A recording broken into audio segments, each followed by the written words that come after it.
La figura de la que nos vamos a encargar a continuación es Karl Marx. Los motivos de esta inclusión en nuestro programa son básicamente dos. En primer término, la enorme importancia y valor que representa por sí mismo este autor en la historia de la filosofía. En segundo, su lugar insustituible en el enlistado de pensadores clásicos con los que Heidegger entabla un diálogo crítico en sus disquisiciones sobre la situación del hombre actual, a raíz de la función que juega la técnica en ella. Respecto del primer motivo, es necesario destacar el empeño de Marx por llevar a cabo un cambio radical de la filosofía, en el sentido de abandonar el papel meramente contemplativo y desinteresado que le asignó la tradición a esta disciplina desde sus orígenes y exaltar la necesidad de la intervención activa de la filosofía en la transformación de la realidad histórico-social. A la par de este cambio radical, es preciso mencionar la nueva concepción humanista que se desprende de ella y que se cifra en el análisis crítico de la esfera de la actividad económica, identificada como la infraestructura en donde tiene sustento la totalidad de aspectos y facetas de la realidad social. La moral, el derecho, la política, la religión, el arte, la cultura en su acepción generalizada. Respecto del segundo motivo, es preciso hacer hincapié en la construcción de la nueva interpretación unitaria e integral de la historia humana en su conjunto que introdujo el marxismo a partir de la transformación de la filosofía establecida e impulsada por él bajo el título de materialismo histórico.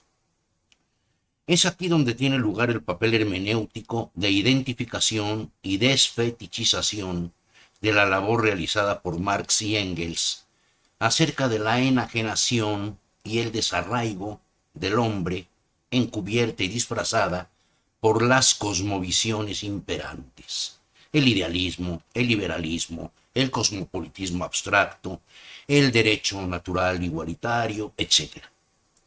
Habrá de ser, por lo tanto, en este punto en donde resalte la figura de Marx como un pensamiento vivo que, pese a su desvaloración y desplazamiento en las últimas décadas, continúa vigente en el mundo contemporáneo.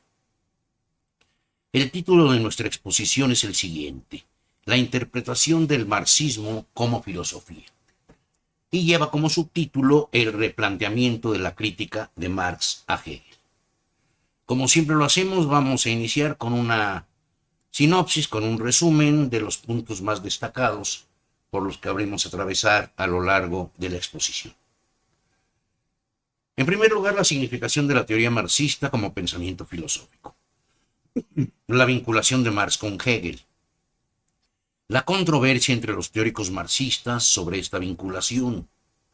Las fuentes principales del pensamiento de Marx. La adopción marxista del método dialéctico.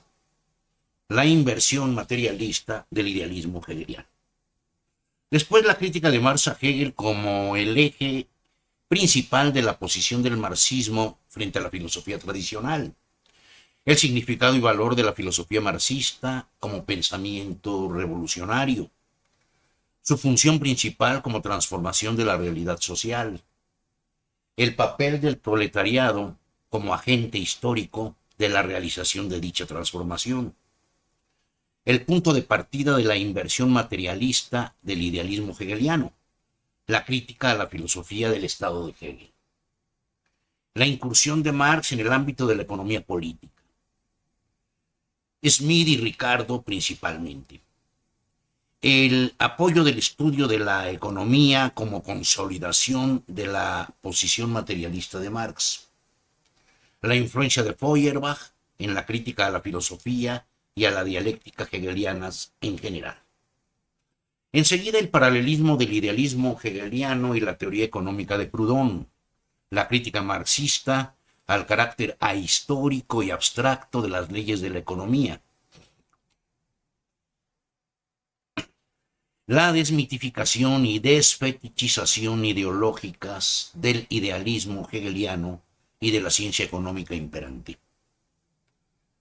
Enseguida, el reconocimiento de Marx de los aspectos positivos de la dialéctica hegeliana, la negatividad como principio motor de la historicidad de la realidad social y de la autogénesis del hombre como proceso, y el rechazo de los aspectos negativos, el carácter teológico y abstracto del discurso idealista hegeliano y el desconocimiento de la alienación del trabajo y de las relaciones materiales de la producción.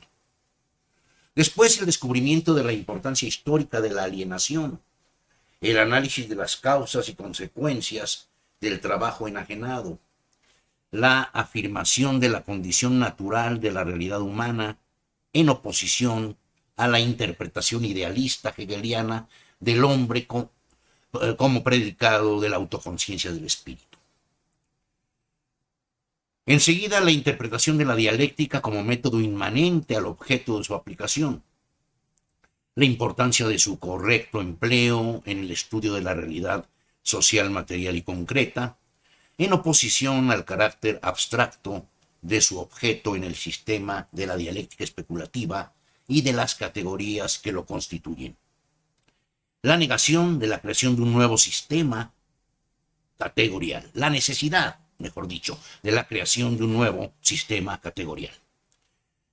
Luego, el materialismo histórico, la interpretación de los cambios sociales a partir de su raigambre material, en lugar de la concepción hegeliana de la historia especulativa como la actuación del espíritu abstracto de la humanidad.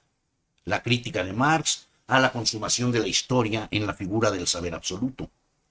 La afirmación marxista de la historia como un devenir abierto, indefinido, en oposición a la dialéctica cerrada del sistema de Hegel. Por último, las dos aportaciones fundamentales del marxismo: la desmitificación ideológica de las concepciones que tienden a justificar y conservar el estado de cosas prevaleciente, y la función primordial de la filosofía como instrumento de cambio revolucionario y transformador. Comenzamos aquí nuestra exposición. La relación del pensamiento de Marx con la filosofía hegeliana es un tópico común en la corriente marxista. Para bien o para mal, a Marx se le vincula con Hegel, ya sea para presentar al marxismo como superación, entre comillas, de la filosofía hegeliana, o para resaltar la importancia de la herencia que Marx recibe de Hegel, particularmente en lo que se refiere a la adopción del método dialéctico, o incluso para dividir la obra de Marx en dos partes: la inmadura, otra vez entre comillas, caracterizada como tal por su inseparabilidad del pensamiento de Hegel, y la madura y definitiva, la cual para algunos marxistas es por completo ajena al hegelianismo, como sucede en el caso de la posición althuseriana. Podría, por lo tanto, decirse que el tema de la relación Marx-Hegel fue a lo largo del auge del marxismo un asunto recurrente y sumamente trillado. Pero justo porque fue presa del dogmatismo las más de las veces, no deja de ser una cuestión a la que es preciso volver para reubicar el valor y significado del pensamiento de Marx en su adecuada dimensión. Empecemos por plantearnos esta pregunta: ¿por qué la importancia de la relación Marx-Hegel en la bibliografía marxista? ¿Su constante aparición contiene acaso un motivo más determinante que el de la mera mención de las fuentes intelectuales en las que se nutre el pensamiento de Marx? La discusión de la relación intelectual de Marx con Hegel atañe profundamente a la posición del marxismo frente a toda la historia de la filosofía, pues lo que se discute en el fondo no es la disputa de Marx con su controvertida ascendencia hegeliana, tópico que, visto así tan escuetamente, tendría acaso una importancia más anecdótica que teórica. Lo que se pone en tela de juicio es la significación del marxismo frente a la vieja filosofía, la metafísica tradicional, cuya última figura es el idealismo hegeliano. En efecto, la relación Marx-Hegel atañe a lo que el marxismo representa como pensamiento revolucionario e innovador frente a toda la tradición filosófica que le antecede. El análisis de la relación Marx-Hegel conduce, pues, a la formulación de esta pregunta esencial. ¿Hasta dónde el marxismo supera a la metafísica tradicional? ¿Hasta qué punto rompe con ella? En este sentido, son dos las cuestiones medulares que se tienen que plantear. La primera concierne a la función fundamental que Marx le atribuye a la filosofía. La famosa tesis 11 sobre Feuerbach. Los filósofos no han hecho más que interpretar de diversos modos el mundo, pero de lo que se trata es de transformarlo. La segunda representa el complemento de esta tesis. El verdadero agente histórico de la transformación del mundo es el proletariado, como clase económico-social. Este necesita de la filosofía como su arma espiritual, y a la inversa, la filosofía necesita del proletariado como su arma artificial. La clave del marxismo consiste en que se propone como una filosofía de la praxis, como una doctrina orientadora de la acción. El rompimiento con la metafísica, incluyendo a Hegel, se entiende primordialmente como la superación del carácter meramente contemplativo y presuntamente desinteresado de la filosofía, y es, dicho en los propios términos de Marx y Engels, una superación histórica. Ante esta posición originaria del marxismo, se abren dos directrices opuestas.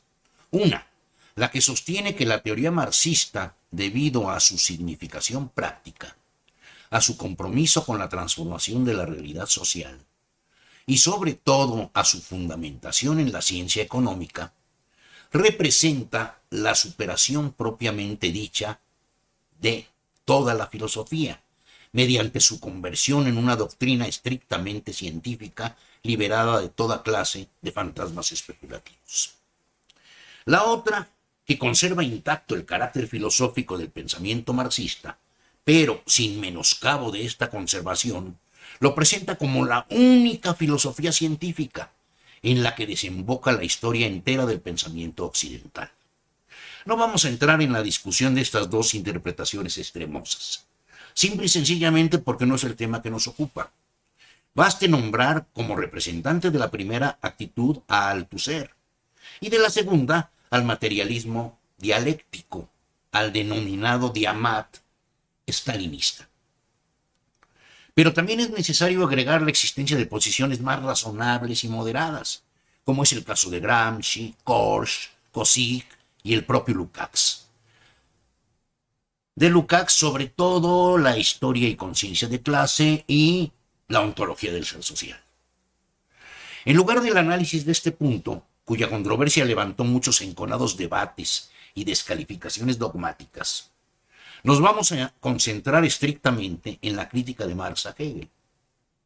Para ello es necesario empezar por los primeros escritos de Marx e ir siguiendo el hilo conductor de su desenvolvimiento. Podemos remontar los primeros atisbos de la crítica marxista al idealismo hegeliano en la crítica a la filosofía del Estado de Hegel. Empecemos por citar directamente la filosofía del derecho de Hegel, en concreto su definición del Estado en ese texto. Cito a Hegel. El Estado es la realidad de la idea ética, el espíritu ético en cuanto a voluntad manifiesta, clara para sí misma, sustancial, que se piensa y se sabe y que cumple lo que sabe y cómo lo sabe. El Estado es lo racional en sí para sí, como la realidad de la voluntad sustancial que posee en la autoconciencia particular, elevada a su universalidad.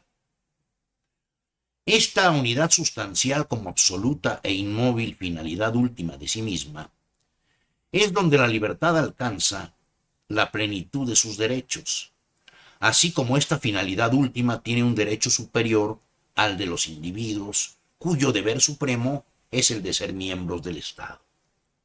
Si se confunde el Estado con la sociedad civil y su determinación se pone en la seguridad y en la protección de la propiedad y libertad personal, se hace del interés del individuo el fin último, y en ese caso, el ser miembro del Estado cae dentro del capricho individual. Pero el Estado tiene una relación muy distinta con el individuo.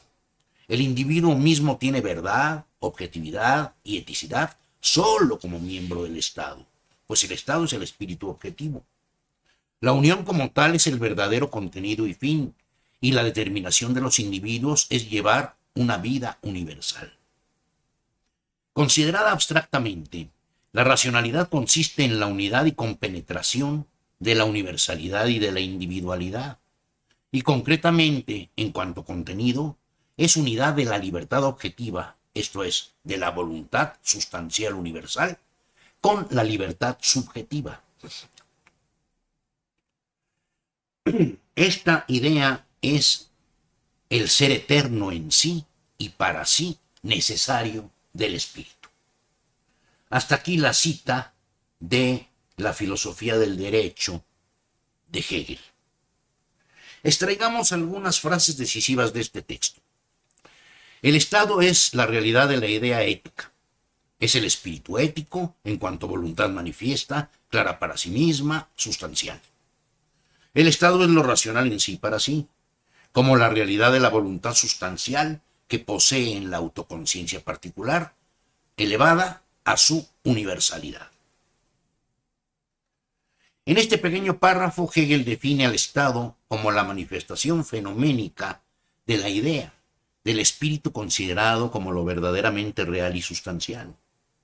Por eso agrega después, esta unidad sustancial como absoluta e inmóvil finalidad última en sí misma, es donde la libertad alcanza la plenitud de sus derechos, así como esta finalidad última tiene un derecho superior al de los individuos, cuyo deber supremo es el de ser miembros del Estado.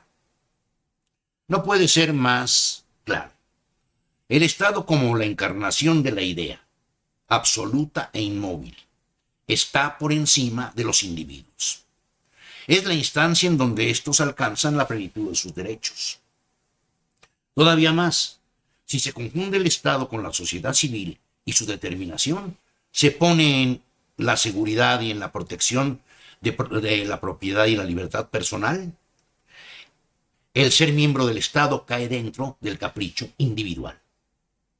Pero el Estado tiene una relación muy distinta con el individuo. El individuo mismo tiene verdad, objetividad y eticidad solo como miembro del Estado, pues el Estado es el espíritu objetivo. Por lo tanto, la idealidad del Estado tiene la primacía, la sociedad civil, los individuos reales y concretos pasan a segundo término. Su realidad solo tiene lugar en y a través de su pertenencia al Estado, que para Hegel es lo verdaderamente real, en tanto que encarnación del espíritu objetivo. La crítica de Marx procede invirtiendo la relación entre lo ideal y lo real. Lo que figura en calidad de sujeto tiene que adoptar la función de predicado. Lo condicionante debe ser traspasado al lugar de lo condicionado. La conciencia civil debe ser vista como el auténtico sujeto. La sociedad civil debe ser vista como el auténtico sujeto, junto con los diversos factores que la determinan. La propiedad privada, las relaciones materiales, el trabajo, la división del trabajo, el comercio, el capital, la tierra, la competencia, los conflictos entre los intereses de los individuos particulares y las organizaciones sociales, etc. En Hegel la realidad está invertida. No son los hombres los que crean y determinan el Estado. Es este el que les proporciona su valor e identidad propia. Veamos cómo se refiere Marx textualmente a este mecanismo de inversión. Cito a Marx, cito la crítica a la filosofía del Estado de Hegel. Allí escribe Marx: la familia y la sociedad civil son concebidas como esferas ideales del Estado, como las esferas de su finitud, como su finitud. El Estado es el que se divide en ellas, quien las presupone y lo hace para surgir de su idealidad como espíritu real infinito para sí. La idea es subjetivada. La relación real de la familia y de la sociedad civil con el Estado es concebida como su actividad interior imaginaria. En la realidad concreta, en cambio, la familia y la sociedad civil son los supuestos del Estado. Son activas hablando con propiedad, pero en la especulación sucede lo contrario. La familia y la sociedad civil son partes del Estado. Según Hegel, ellas son, por el contrario, actuadas por la idea real. La finalidad de su existencia no es la existencia misma, sino que la idea separa de sí estas presuposiciones para surgir de su idealidad como un espíritu real infinito para sí. Esto es, que el Estado político no puede existir sin la base natural de la familia y sin la base artificial de la sociedad civil. Son para él una condición sine qua non, pero la condición es formulada como siendo lo condicionado, lo determinante como siendo lo determinado, lo productor como siendo el producto. Hasta aquí la cita de Marx a esta obra de Hegel. Como podemos observar, la susodicha inversión adopta diversas formas de expresión. Lo ideal es entendido como lo auténticamente real. El verdadero sujeto es concebido como predicado. Lo determinante juega el papel de lo determinado. Lo condicionante pasa a ser comprendido como lo condicionado, etc. Marx sostiene que Hegel trastoca el orden correcto de los términos de la relación. En lugar de ser la familia y la sociedad civil los auténticos sujetos reales, Hegel los presenta como momentos objetivos de la idea, es decir, de la investidura del Estado en tanto que exteriorización del espíritu, por lo que la esencia de las determinaciones de dicha instancia es considerada en su forma más abstracta. Por eso, la consabida metáfora de que la crítica de Marx a Hegel consiste en colocarlo de pie, en virtud de que por todas partes figura puesto de cabeza. Resulta ser esta la imagen simbólica que parece resumirlo todo en una sola frase. No obstante, se trata estrictamente de la inversión del idealismo en el materialismo, pues a pesar de todo, Marx asume plenamente el contenido esencial de la dialéctica hegeliana, es decir, la unidad y lucha de contrarios, la negatividad como motor del devenir histórico, la reconstrucción de la identidad como negación de la negación y, sobre todo, la concepción de la realidad social como totalidad, como unidad integral. Desde sus primeras obras hasta el Capital, el pensamiento marxista mantiene en lo fundamental la misma posición frente al hegelianismo, tanto en lo que concierne a su aspecto negativo, el carácter abstracto y especulativo del discurso de Hegel, su tinte oscurantista y teológico, como en lo que se refiere a su faceta positiva, la aportación del método dialéctico como el fundamento explicativo del carácter dinámico de la totalidad de lo real. Sin embargo, no basta la crítica al hegelianismo para comprender en su originalidad el pensamiento marxista.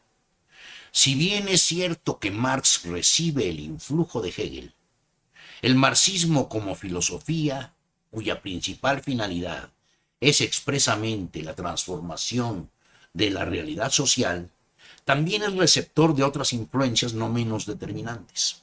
La economía política clásica, el socialismo utópico y el materialismo mecanicista francés del siglo XVIII son sus fuentes originarias principales, desde donde la propia crítica a Hegel se radicaliza y se fortalece de manera evidente. Es la lectura de los economistas ingleses, fundamentalmente Adam Smith y David Ricardo, la que le abre a Marx un ignorado horizonte en el que emergen nuevos elementos que le proporcionan razones y argumentos más contundentes que los que había encontrado en Feuerbach para ahondar en la crítica a la filosofía política hegeliana, tal y como inicialmente la había considerado. El conocimiento del funcionamiento económico de la sociedad burguesa se convierte en la clave de la desmitificación del Estado, que hasta entonces se circunscribía a aspectos meramente ideológicos. Son los cuadernos de París y los manuscritos económico-filosóficos del 44 la primera incursión de Marx en la economía. Antes de este momento, sus preocupaciones filosóficas se constreñían a la crítica política y religiosa principalmente. Sus objetivos eran dilucidar acerca del papel rector del Estado en el funcionamiento de la vida social. El referente principal de dicha empresa era la discordancia entre el concepto ideal del Estado postulado por Hegel y el desempeño real y concreto del Estado prusiano como órgano administrador de la vida social. Independientemente de la distancia que desde el principio mantuvo con el idealismo político de Hegel y de la influencia que recibió de parte de Feuerbach en ese terreno, Marx todavía es un pensador tributario del hegelianismo. Sigue creyendo a pie juntillas que el Estado es la esfera de la universalidad, de la libertad y de la razón. Pero en su desempeño práctico, como periodista en la Gaceta Renana, experimenta de manera directa la vacuidad de los calificativos ideales atribuidos por Hegel al Estado. Esta experiencia lo lleva a la conclusión de que el problema no reside en la ineptitud e incumplimiento del Estado prusiano respecto del modelo ideal establecido por Hegel, sino en la inconsistencia misma de dicho modelo.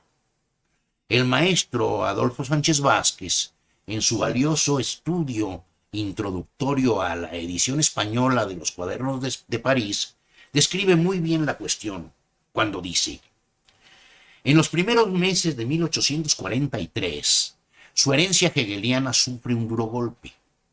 Con la prohibición definitiva de este periodo, termina una importantísima, aunque breve, experiencia periodística política del joven Marx, que pone en crisis su concepción del Estado, claramente tributaria de la de Hegel. A estos problemas planteados con pujanza por la propia vida real, trata de encontrar solución en el marco de la concepción hegeliana del Estado como esfera del universal, de la libertad y de la razón. Esta concepción solo reconoce la importancia de los intereses materiales particulares en la esfera inferior que Hegel llama la sociedad civil. Pero Marx ve tambalearse esta concepción al advertir el peso de los intereses particulares vinculados a la propiedad privada, no solo en la sociedad civil, sino en la esfera misma del Estado. He ahí el reconocimiento capital de Marx, o sea, el reconocimiento de la importancia de las relaciones materiales, económicas, que Hegel había relegado a una esfera inferior determinada por el Estado mismo, a saber, la sociedad civil. Ciertamente, aunque Marx no postula todavía la abolición de la propiedad privada, ya empieza a vislumbrar sus efectos perturbadores y con ellos el papel importante de las relaciones materiales y sociales derivadas de ella. Hasta aquí la cita del maestro Sánchez Vázquez. Resulta muy elocuente lo que acabamos de escuchar. La propiedad privada y las relaciones económicas, materiales y sociales que se derivan de ella emergen como un descubrimiento decisivo que repercute en su posición crítica frente a Hegel. La posición de Marx continúa en esencia siendo la misma, pero ahora alcanza una mayor solidez a raíz de su encuentro con la economía. No vamos a entrar en detalle en el análisis de este encuentro, porque el tema que nos ocupa no es la evolución del pensamiento marxista en su generalidad, sino exclusivamente la relación con Hegel. Sin embargo, vamos a detenernos en la equiparación que hace Marx entre Hegel y Proudhon, para mostrar cómo en el ámbito de la economía, Marx ve un paralelismo con el método abstracto y especulativo de la filosofía hegeliana.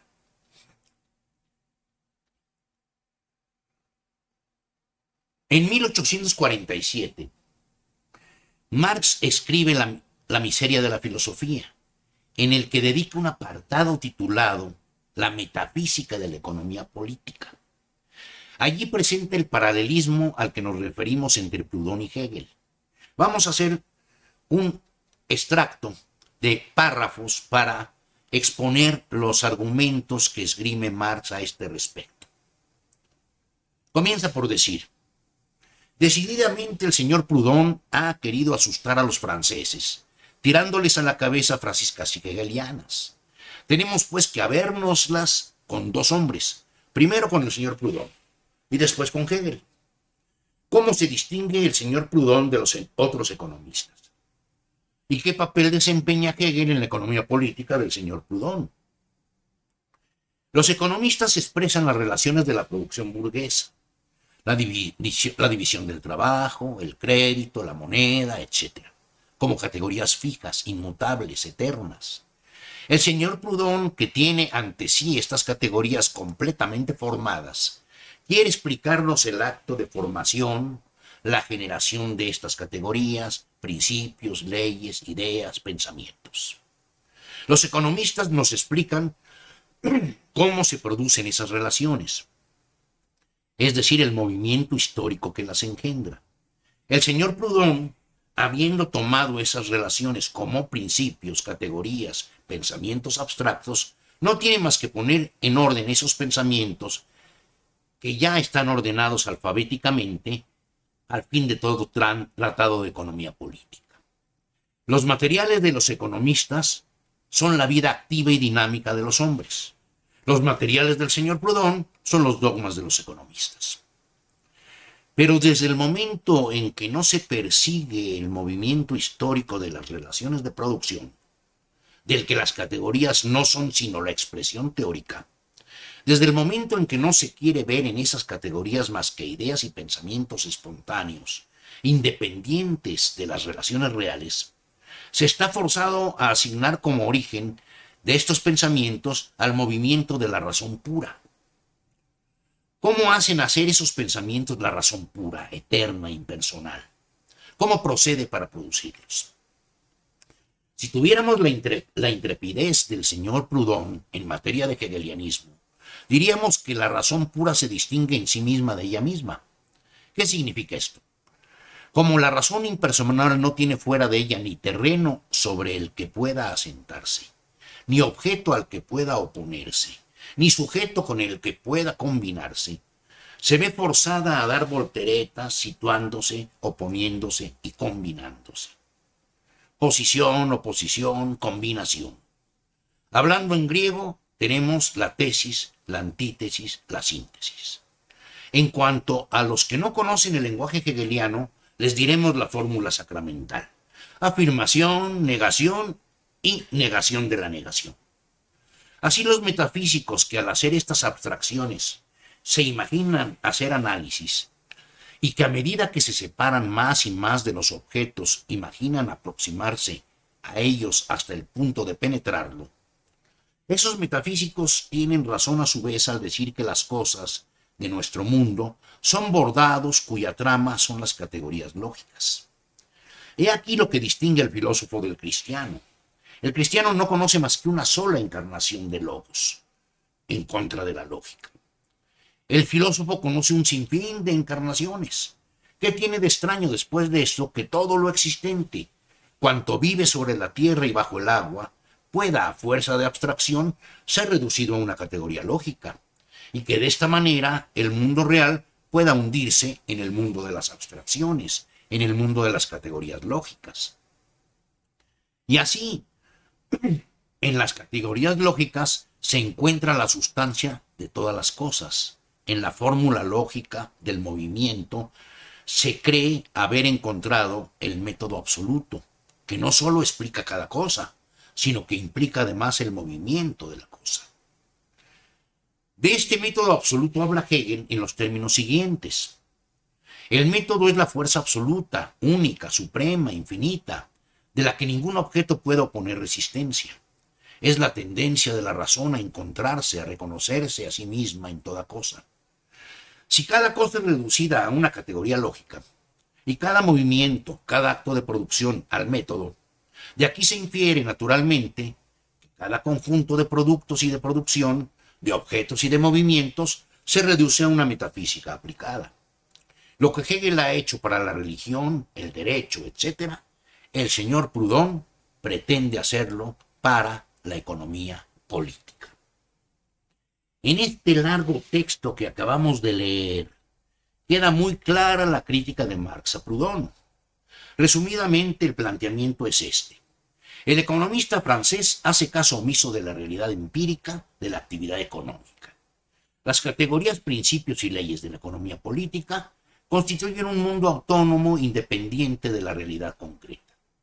No son productos intelectuales emanados de las relaciones históricas reales y efectivas de la vida activa de los sujetos humanos, que son los verdaderos agentes que las generan, sino que pertenecen a un ámbito supraempírico o suprahistórico en el que surgen y cobran validez. En el lenguaje hegeliano, este ámbito es el sistema de la razón pura, el reino del pensamiento puro, que se eleva por encima del movimiento histórico de las relaciones de producción.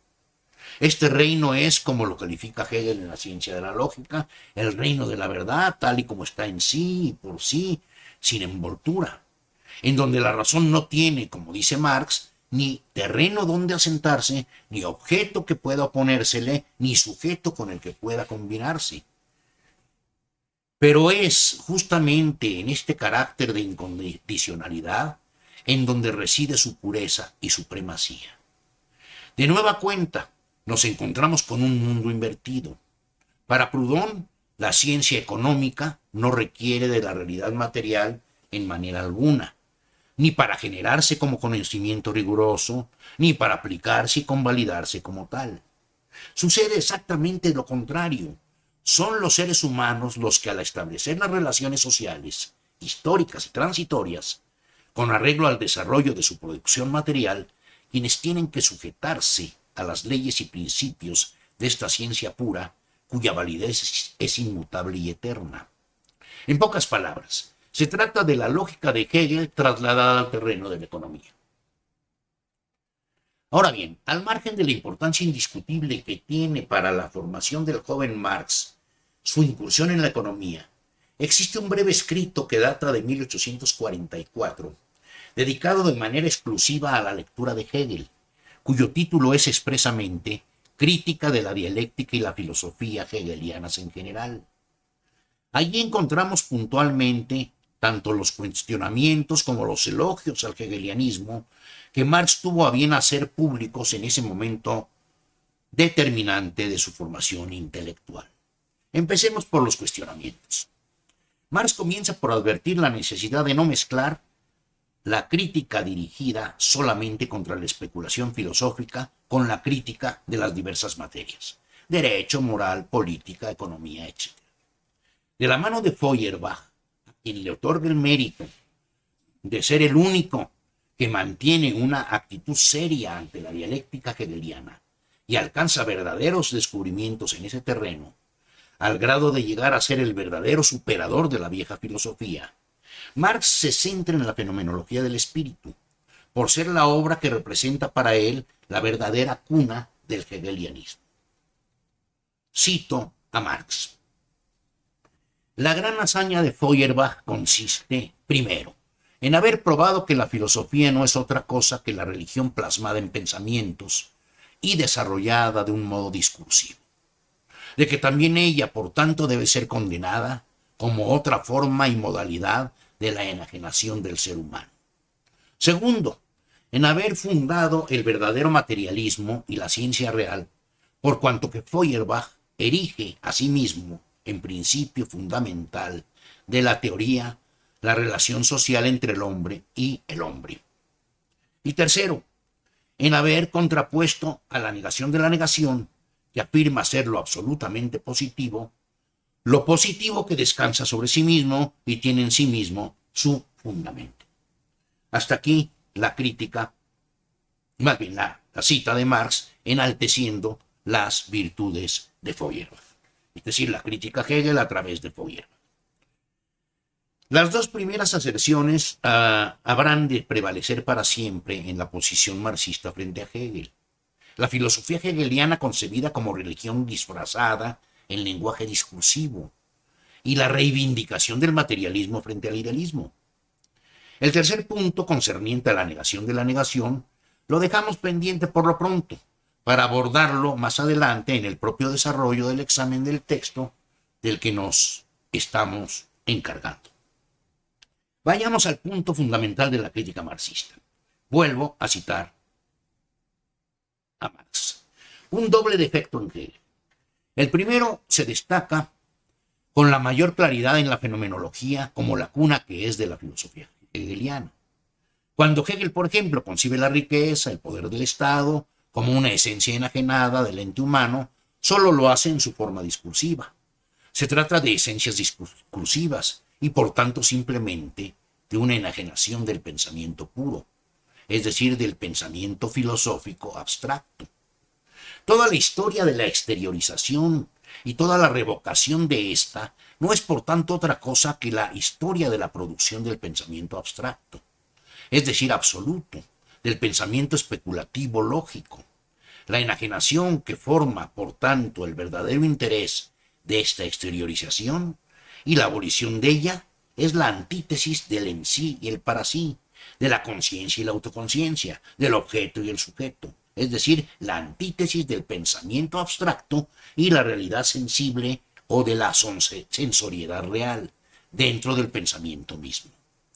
Todas las demás antítesis y los demás movimientos de estas antítesis son solamente la apariencia, la envoltura, la forma exotérica de estas antítesis, las únicas interesantes que forman el sentido de las otras antítesis, es decir, de las profanas. Hasta aquí la cita de Marx. Ya estamos familiarizados con este planteamiento.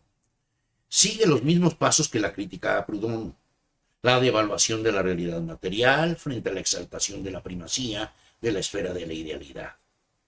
Pero ahora la crítica se centra en la estructura interna de la fenomenología, la historia dialéctica del devenir de la conciencia hasta la figura del saber absoluto, el momento en que la antítesis entre la conciencia y la autoconciencia se resuelve en su identidad pura, la meta de la fenomenología, la identidad entre la certeza y la verdad. Todas las experiencias que anteceden este fin son las estaciones necesarias por las que la conciencia del espíritu tiene que atravesar antes de llegar al conocimiento de lo que en sí mismo es. Todo queda subsumido en la antítesis entre el ser en sí y el ser para sí, la conciencia y la autoconciencia, el sujeto y el objeto. Por eso dice Marx que se trata de esencias discursivas, del pensamiento puro, abstracto, ante lo cual la realidad sensible, la sensoriedad real, pasa a un segundo plano. El único sujeto que reconoce la fenomenología de Hegel es la conciencia del espíritu y el único recorrido que toma en consideración es el de la experiencia de su saber de sí. Veamos ahora el segundo defecto del que habla Marx. En segundo lugar, dice, la reivindicación del mundo objetivo para el hombre. Por ejemplo, el conocimiento de que la conciencia sensible no es una conciencia abstractamente sensible, sino una conciencia humanamente sensible, de que la religión, la riqueza, etc., no son más que la realidad enajenada de la objetivación humana, de las fuerzas esenciales humanas, nacidas para ponerse en obra, y por lo tanto el camino hacia la verdadera realidad humana. Esta apropiación o la penetración en este proceso se presenta por tanto en Hegel de tal modo que la sensoriedad, la religión, el poder del Estado son esencias espirituales, pues solamente el espíritu es la verdadera esencia del hombre y la verdadera forma del espíritu es el espíritu pensante, el espíritu lógico, especulativo. Por tanto, así como la esencia, el objeto en cuanto a esencia discursiva, así también el sujeto es siempre conciencia o autoconciencia, o mejor dicho, el objeto se manifiesta solamente como conciencia abstracta, el hombre solamente como autoconciencia, y las formas indistintas de la enajenación que se presentan son, por lo tanto, solamente distintas formas de la conciencia y la autoconciencia.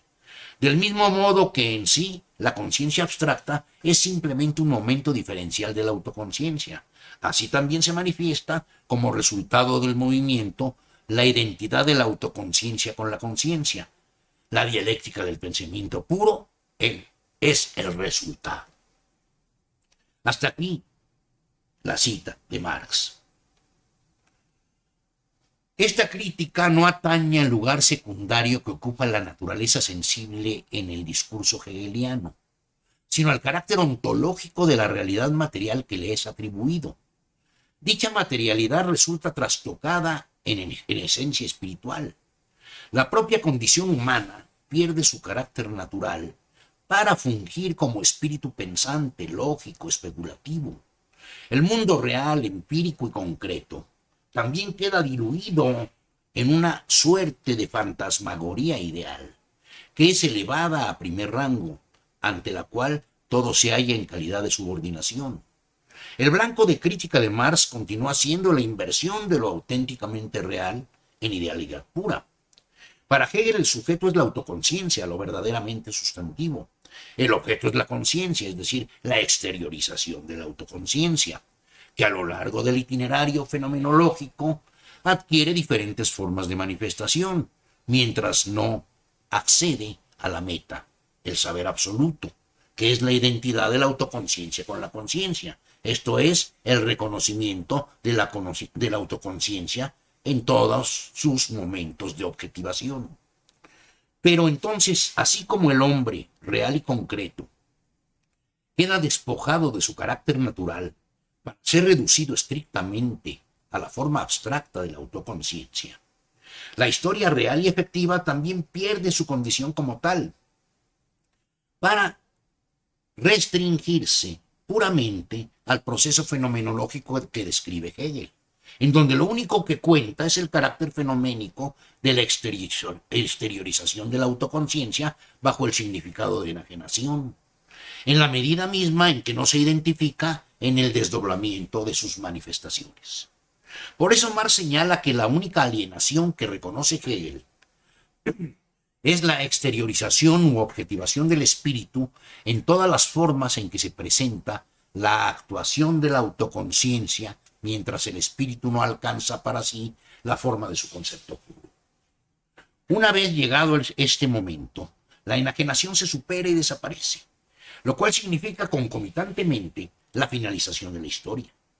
Marx suscribe la tesis que muchos otros intérpretes de Hegel también sostienen, que la figura del saber absoluto como meta de la fenomenología constituye la prueba fehaciente de que su autor concibe el movimiento dialéctico que originalmente presenta bajo el significado de una fuerza motriz, de la fuerza motriz del devenir histórico, como un proceso en espiral, pero que finalmente desemboca en un círculo cerrado. Como podemos ver, la crítica marxista a la filosofía de Hegel siempre tiene en la inversión entre lo ideal y lo real el mismo trasfondo. Pero lo importante es que a lo largo de su desarrollo, la posición marxista adopta poco a poco diversas modalidades de desmitificación y desfetichización del discurso de Hegel. Este es el contenido mayormente relevante de la crítica de Marx, el cual rebasa en mucho el aspecto meramente relativo al giro del idealismo en materialismo, en virtud de que representa el núcleo fundamental del marxismo como pensamiento filosófico, cuyo primordial objetivo es el desenmascaramiento de los encubrimientos, disfraces, prejuicios y falsas creencias de la realidad social imperante, y propone los medios de su transformación y la vía de su ejecución. En este terreno, la crítica a la identificación hegeliana de objetivación y alienación constituye un tópico de indiscutible importancia. Pero el sitio en donde Marx aborda de manera puntual esta cuestión es justamente el mismo en el que declara al propio tiempo los grandes méritos y aciertos de Hegel, que a pesar de sus diferencias con él no pueden dejar de ser mencionados. Cito a continuación el lugar al que me refiero.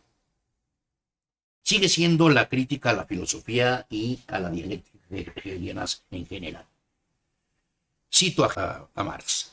Lo que hay de grande en la fenomenología de Hegel y en su resultado final, la dialéctica de la negatividad como el principio motor y engendrador, Es por lo tanto, de una parte, el que Hegel conciba la autogénesis del hombre como un proceso, la objetivación como desobjetivación, como enajenación y como superación de esta enajenación. El que capte, por lo tanto, la esencia del trabajo y conciba al hombre objetivado y verdadero, por ser el hombre real, como resultado de su propio trabajo. El comportamiento real, activo del hombre, ante sí como ser genérico, o la manifestación de sí mismo como un ser genérico real, es decir, como ser humano, solo es posible por el hecho de que crea y exterioriza realmente todas sus fuerzas genéricas y se comporta ante ellas como ante objetos, lo que a su vez hace posible solamente y ante todo la forma de la enajenación. Hasta aquí la cita.